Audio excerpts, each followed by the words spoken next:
আবারও এক বাংলাদেশি অনুপ্রবেশকারীকে গ্রেপ্তার করল আগরতলা জিআরপি থানার পুলিশ। গোপন খবরের ভিত্তিতে অভিযান চালিয়ে এই বাংলাদেশি নাগরিককে গ্রেপ্তার করেছে। ধৃত বাংলাদেশির নাম প্রাণগতি রায়, বাড়ি বাংলাদেশের সিলেট জেলায়। সে বেআইনিভাবে সীমান্ত পেরিয়ে ত্রিপুরায় প্রবেশ করে আগরতলা রেল স্টেশন থেকে সে কলকাতায় যাবে বলে প্রস্তুতি নিয়েছিল। রেলে তল্লাশি চালিয়ে তাকে গ্রেপ্তার করা হয়েছে বলে জানিয়েছেন জিআরপি থানার ওসি তাপস দাস। তিনি বলেন, এর আগের দিন এক ভারতীয় দালালকে গ্রেপ্তার করা হয়েছে। এই দালাল বাংলাদেশ থেকে অনুপ্রবেশকারী ত্রিপুরায় প্রবেশ করতে সাহায্য করেছে। বৃহস্পতিবার তাদেরকে আদালতে তোলা হয়েছে। তবে একের পর এক বাংলাদেশি অনুপ্রবেশকারী পুলিশের হাতে ধরা পড়ায় রাজ্যের মানুষের নিরাপত্তা নিয়ে আবারও প্রশ্ন উঠেছে।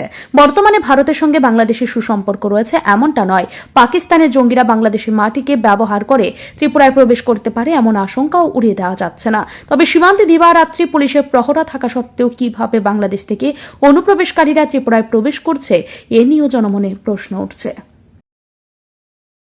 গতকালকে আমাদের আগরতলা রেল স্টেশনে একটা জয়েন্ট অপারেশন হয়, যেখানে আমরা আগরতলা জিআরপি, আগরতলা আরপিএফ এবং বিএসএফ মিলে একজন বাংলাদেশি নাগরিককে গ্রেপ্তার করা হয়।